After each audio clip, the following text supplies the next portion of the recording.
Let's talk a little bit about practical application and equipment. So you have a nuanced view on tillage, which we've talked about a few times now. Unlike the strict no-till movement, talk to me about strategic tillage. So first of all, on the tillage thing, just like we were taught years ago, oh, the plow will destroy your soil. So you can't use a disc. What destroys soils is working bare ground. So if I got all that massive cover crop growing out there in my disc, we use high-speed disc on these vertical tillage machines that we have out here to shallow incorporate. So if that blade is cutting through all kinds of residues, there's all kinds of organic matter there, it won't destroy I can't get a hard pan or a soil destruction only working on bare ground. So then I always say tillage with a purpose or thoughtful disturbance of the land. And so I want to make sure I'm feeding my soil life. And that's why if I spray that stuff above ground, there's quite a few discussions taking place in acres about that. Yes, I gain some benefits from that, but that's above ground. That's just going to oxidize up. That's not going to get into my soil. And yes, I have to have some in there so I don't have a crust. But I want to make sure I got enough biomass in there. So my tillage is really for a purpose. First of all, we're organic, and the better the soil structure. People don't realize that weeds and nitrogen, everybody fights in organic. Well, I can grow nitrogen. Now weeds, I can also reduce the amount of weeds in certain specific types by having a loose, crumbly ground. The wheat seeds are really small. They need soil seed contact. What if your soil was so loose and fluffy and you had all this residues in it? How are the weeds going to get a chance to grow? Our weed pressure keeps getting less and less and less on our organic farm the longer we're at this thing. So how deep someone's out? I said, we got time we get done because we have a 1 year soil, but we grow rye after corn. And in the springtime, we frost seed clover, a 3-way clover mix into it. And then we combine some rye. Last year it rained all the time and the clover got bigger than the rye. We didn't even get much to combine. Then we batwing more.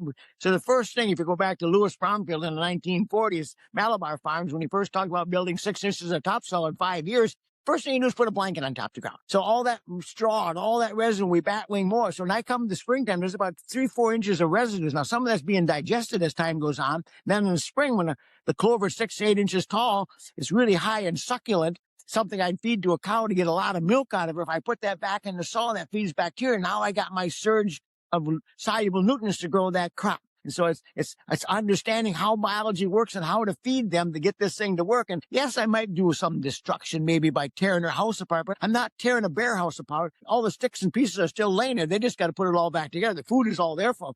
Our farm does not have less worms, does not have less biology because I once in a while disturb it. I think one of the common mistakes is that they're doing it for the government program and all they got to, they plant as late as possible and spray as early as possible. That's kind of silly. They don't understand the value in it. Farmers do not understand how to make money doing it. And the other thing is, or they might put it out there and someone says, oh, they let it get too big. It gets away from them, like rye. I'm with a group called Rye Revival, and there's a group out there in Colorado. I think there's another one talking about rye. Rye is the plant that's here to save the planet, we keep saying, because it grows this massive root systems out here, but it can get away from you. In the springtime, you can't put rye in front of a grass. We put rye in front of our corn when it's 6 inches tall.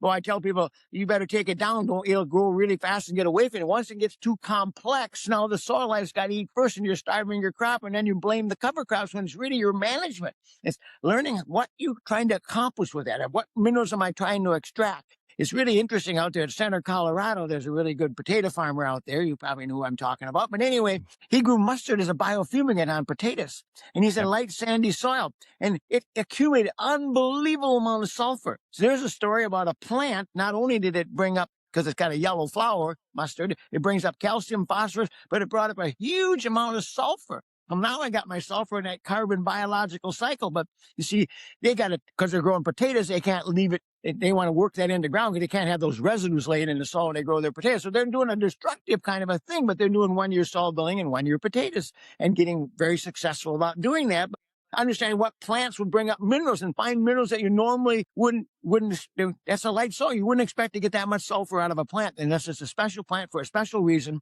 And then they got to make sure it's digested down by the time they plant the crop they want to make money on. Yeah.